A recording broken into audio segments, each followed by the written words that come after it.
Kisha dosh me fillu me juve, zotëri Mehmeti.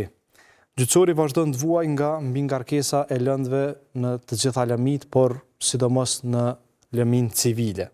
Kjo dhe është arsyeja kryesore pse sot ka ndoshta shumë zvarritje në zgjidhjen e lëndëve, por ka dhe shumë arsye tjera që në proces ndikojnë që të ketë zvarritje. Në fund, pavarësisht arsyeve, shpesh shohim që fajtor kujdestar na mbetet gjykata, sepse në fund e shohim që qytetarët paknaciti shprehin në gjyqësor. Cilat janë problemet dhe sfidat praktike që ndikojnë në zvarritjen e zgjidhjes së lëndëve në gjykata? Faleminderit për ftesën. Ashtu siç e thatë edhe ju, domethënë në fushën civile kemi ardhje të një numrit madh të lëndëve civile të natyrave të ndryshme, të cilat lëndë janë kryesisht lëndë të cilat derivojnë nga kontrata kolektive, siç e keni trajtuar edhe ju më herët, po siç është thonë disa herë nga Këshilli Gjyqësor i Kosovës, se këto lëndë kanë ngarkuar tej mase sistemin e drejtësisë. Këto lëndë derivojnë nga kontrata ose burojnë nga detyrimet nga kontrata kolektive, që fatkeqësisht institucionet shtetëror, qoftë nivelit lokal, qoftë nivelit qendror, nuk i kanë përmbush detyrimet e tyre që dalin nga kontrata kolektive. Kësaj palët i kanë shfrytzuar të drejtat e tyre, që përmes proceseve gjyqësore t'i kërkojnë këto të drejta që burojnë nga kjo kontratë, dhe si rrjedhoi sistemi gjyqësor i Kosovës nga informatat që kam parafërsisht, është i ngarkuar me këtë natyrë lëndëve rreth 100.000 lëndë. Pra, ekzistojnë në sistemin gjyqësor, në fushën civile, po flas për gjitha natyrat që burojnë nga kontrata kolektive. Pra, kjo ka qenë një pranim enorm i lëndëve. Përkundër këtyre sfidave, Këshilli Gjyqësor i Kosovës ka përpiluar akte nënligjore dhe strategjitë ndryshme për trajtimin e këtyre lëndëve, dhe mund të themi që ka pas progres në uljen e numrit lëndëve tek gjitha natyrave. Fal angazhimit Këshillit Gjyqësor, po fal angazhimit edhe gjyqtarëve, stafit tjetër mbështetës, ku Këshilli ka hartu domethënë plane konkrete për trajtimin e këtyre lëndëve. Ndërsa sa i përket dështimit të seancave ose problemet në dështimin e seancave, këto dështimi kryesisht ose më tepër ndodhen në fushën penale, sepse në fushën civile e dim kur palët mungojnë, mund të ketë pasoja për palët, dhe palët janë më të interesuar për trajtimin e rasteve të tyre. Ndërsa sa i përket efikasitetit në fushën penale, dhe këtu lind detyrimi që të them të vërtetën, se edhe këtu domethënë edhe në fushën penale kemi pas progres, përkundër që kemi pas një numër të madh lëndëve ose trashëgim i lëndëve të vjetra nga e kaluara dhe kapaciteteve jo të mjaftueshme të gjykatave, qoftë me staf administrativ, qoftë me kushtet punës, qoftë me bashkëpunëtor profesional, sepse kemi thënë disa herë që gjykatat nuk i kanë krejt kapacitetet e mjaftueshme, sepse nuk janë ofruar këto përmes dhe nuk janë buxheto. E kemi trajtuar disa herë çështjen e ju e dini që unë kam qenë edhe në Këshill Gjyqësor, edhe kryetari i Komisionit për Buxhet dhe Financa, dhe disa herë kemi ngritur si shqetësim se qeveria nuk ka ndalë, përkatësisht kuvendi nuk ka ndalë buxhet të mjaftueshëm për sistemin e drejtësisë. Pra nuk ka ndalë buxhet me u zhvillu, thjesht, ka ndalë buxhet me mbjetu. Po Këshilli, këto 4 vite të fundit, mund të them që ka pas një qasje shumë serioze dhe përkundër këtyre vështirësive është mundu me ato kapacitete mi trajtu lëndë me efikasitet.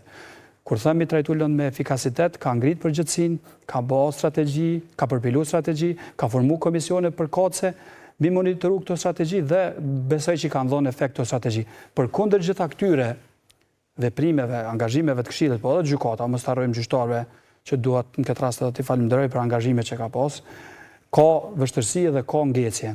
Kur them ka vështirësi dhe ka ngecje, veçanërisht te dështimi i seancave.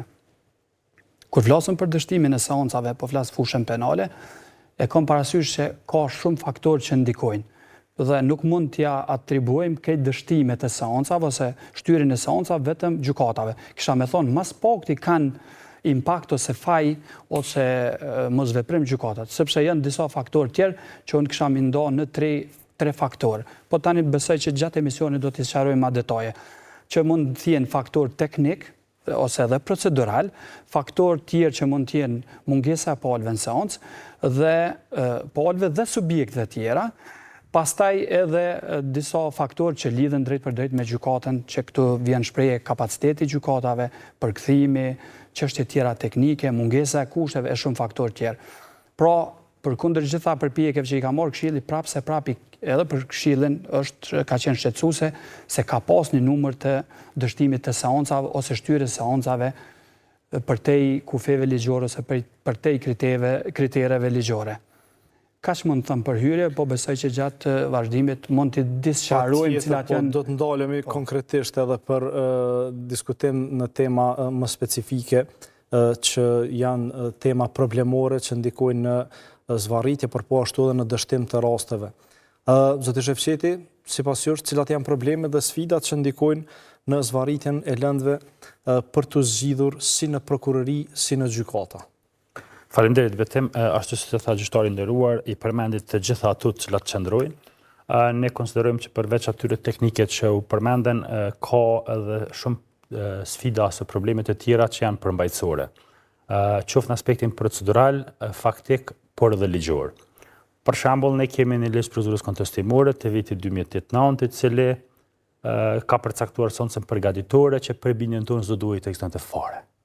Sepse gjitha palët vetëm deklarojnë a qëndrojnë pranë padisë dhe përgjigjen padi dhe propozimet e provave, të cilat mund të bëhen me një shkresë parashtrisë të veçantë, eventualisht shqyrtimin në seancën e parë shtimit kryesor. Ne kemi një praktikë dhe mes posaçme Gjykatës Supreme që gjitha çështjet i sqaron ose i trajton para se të arrijë në një seancë të vetme. Propozimet e provave, nxjerrjet e ekspertizave e të tjera. Dhe mban vetëm një seancë ku diskutohen dhe sqarohen gjitha ato të cilat palët i kanë dërguar me parashtresa. Kjo normalisht që do të ndikonte jashtëzakonisht shumë në uljen e numrit të rasteve, të seancave, dështimit të seancave të tjera.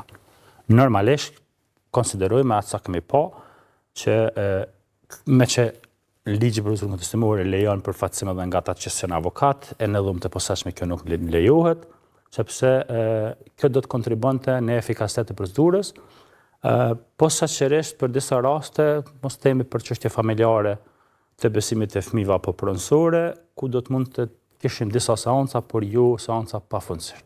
Ne në praktikë shohim raste që kemi minimalisht nga viti 2003 tutje, të cilat nuk kanë arritur të kenë një epilog. Po ashtu ne konsiderojmë që zvarritjet e procedurave respektivisht të pasurit në vendim meritor të çështjes ndikon edhe mungesa e arsyetimit të fakteve vendimtare. Sepse ka praktikë zyrtare e cila nuk kërkon të arsyetohen ato fakte që nuk janë vendimtare, dhe kjo reflekton edhe në praktikën që e kemi nga disa herë të kthimit në rivendosje të çështjeve.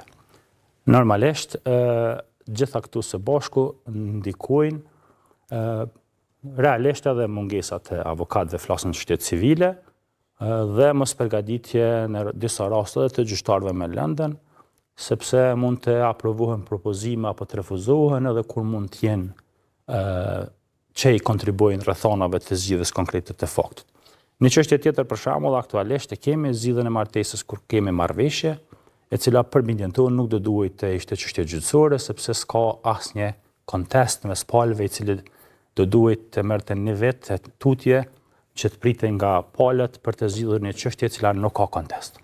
Dhe çështjet e tjera, qoftë tërgjimi i padisë për përgjigjen start në fillim, qoftë edhe hudhja e padive kur ato konsiderohen që janë të paafatshme të paraqiten nga personat pa autorizuar,